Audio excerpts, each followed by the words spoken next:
Your account health score is similar to like the lead score. So a lead score, you're kind of judging people on whether or not they're going to be a good fit for your business. So you're looking to see, do they make X amount of dollars? What type of industry are they in? Who are the decision makers? So you're looking at that kind of stuff to see if we should sell to them. The account health score is really about keeping people happy.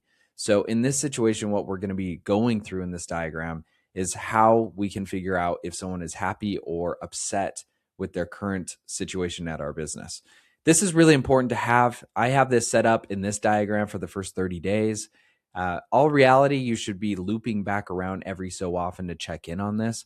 But the first 30 days are the most important, in my opinion, after you onboard somebody because they form a lot of opinions and get a certain impression about you based on how you're going to treat them in those first 30 days. So in this situation, we're going to be talking about specifically the first 30 days. But I know for our business, we loop back around every quarter where we sit down with the key stakeholders and we just have like a one-on-one for 30 minutes to make sure everything is going according to plan on top of everything that we're going to be talking about that we do here as well. So this diagram shows how a business checks if a customer is doing well or struggling by looking at support cases, surveys, emails, so the team knows who needs help before they actually try to churn out of your business. All right, so in this situation, we're going to be looking at active customers. So you've already signed the deal, they're working with you, and it's been 30 days. It's going to be kind of the trigger point for this system to take place. 30 days, 1 month working with you sets the tone. I think that's enough time for them to see the good and the bad. It gives you enough time to where you're not judging off of too short of time. So 30 days, I always feel like is a really good starting point of where you should look for this. What we want to do next inside of Salesforce is a pretty simple system, but we are going to go and look at any type of cases that they've opened up. So support cases, how many have they opened up? Doesn't necessarily mean if those were bad or good. Some could just be troubleshooting, and that gives you some sort of direction. They might feel frustrated. They might feel like there's not a lot of DIY stuff that they can do, that they always rely on you. So it also helps give direction towards the service and product that you can make adjustments around. So we want to go get those cases, see how many they've had to open up with us. We also want to go get their CSAT score. So in that first 30 days, you should definitely have some type of onboarding CSAT score that has gone out. That might be right at the 30 days. That might be at 14 days. That might be at 7 days. But you want to definitely send out an onboarding CSAT. Hey, how did you like the onboarding with our company? Was it easy, hard, confusing? What was the feedback around this?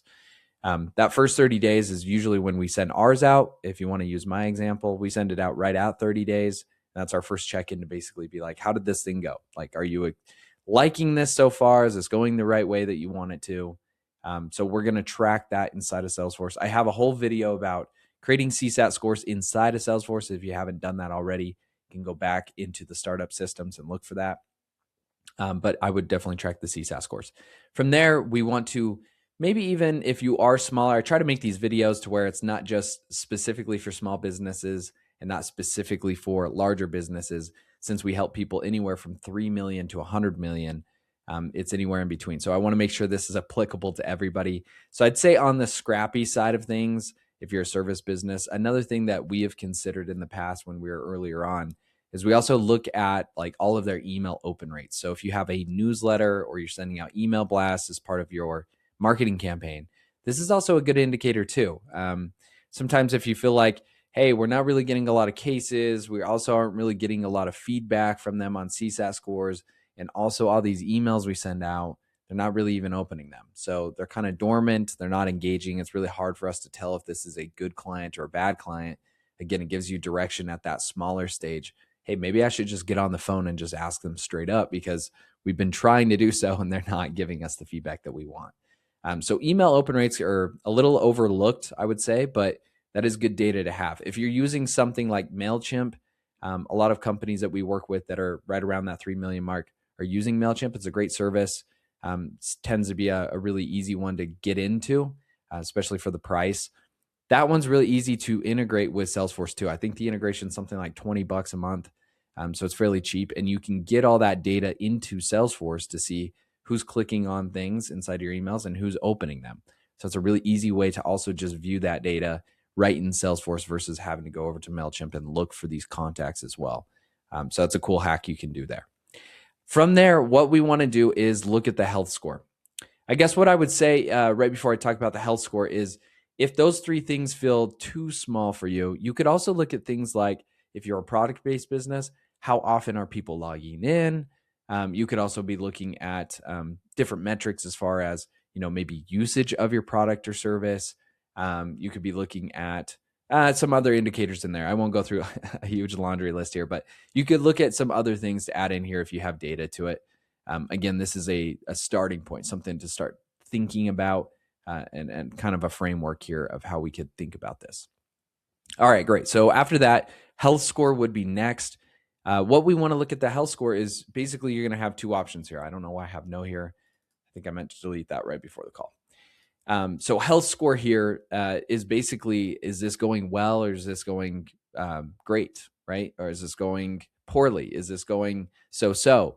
There doesn't have to be just poor and great like I have in my example. You might want to have 5 different categories. You might want to have 3 categories. You might want to have 10 categories. I usually like to stick with something that's a little bit smaller. I think when you do scales of 1 to 10, you get a lot of numbers in there that don't end up meaning much. People give you a 7, people give you a 6, 5, an 8. It's like, okay, those are kind of middle-ish. What does that really mean? And you're kind of debating with your team on what that means versus just taking action. So I like to err towards doing something a little bit smaller, 3, 2. So it's really binary. Like, do you like this or you don't like this? It's just a straightforward question. So for ours, when we send them out, we actually have 3. We'll have, you don't like this, everything's going well, or we use the word satisfied, like you're satisfied, it's happy. It's not over the top, but like everything's good, no complaints. And then we have, very good, which is obviously, things are going above and beyond for me. It's really binary, sending it out that way. You don't get a wishy-washy answer. So I like doing it that way. So whatever way you want to set up this score, what you're really thinking through is, if I'm going to grab these 3 things, they probably all are going to have some type of weight to them. So if they have, let's say, 5 or more cases open, maybe that gives me a certain type of score. Maybe that's a 5. And then if I have a CSAT score and those are all coming back with like 5-star reviews, they're all saying they love it. Maybe that has a certain number to it. So the way that you're going to look at this is you either can add these up with numbers. And then when you get to the health score, if it's like a 10, then we know it's great. If it's a 2, then we know it's poor. So you could do it that way. That's a really common way. That's how you do it with lead scoring as well, as you have some type of number associated to what you're looking at and the impact of that. And then you're creating a score that way. So that's what I would be thinking through before you get to the health score. It just doesn't come down here and then just automatically say poor or great. You do have to have some type of scoring system up here that we're going to think through to give us that health score. And then after we do that, we want to update that account with a field that would be called like account health score or health or current health, something like that. And I would update those things to either say poor, satisfied, very good, great, whatever words you want to use. And then, like I said, this is the first 30 days, but for our business specifically, we'll loop back around every month actually and send out these CSAT scores. So we're getting a pulse every time. And then once a quarter, when I go in for those calls to speak with the stakeholders, I also have all of this information plus this automated health score that will tell me whether or not they're in a good spot or a bad spot. That makes it a lot easier to prepare for the call, kind of gives me a better idea of what I need to probably focus on, not focus on. And that's what this whole goal is. The point being is, if you're not checking in on this and you don't have a system set up to monitor the health of the people that you're working with, it's really hard to prevent churn inside your business. It's also really hard to make changes in your business to things that might be important to the customer, right? Because you just aren't collecting feedback. You don't know that stuff. So this is why you want to have this in here, so you keep lifelong customers, and also so that you're reiterating on things that should be changed. If a lot of people are giving you feedback, hey, we don't like this part about the product or the service, that's something to be considered, right? Something that you might want to change if a lot of people give you negative feedback. So it's a win-win all around. It helps you, helps the business, and it helps the customer. So this is a really important system, I would say, to have in place. Now, if you don't have this, you want to set this up and be a little more robust than the one I'm showing you.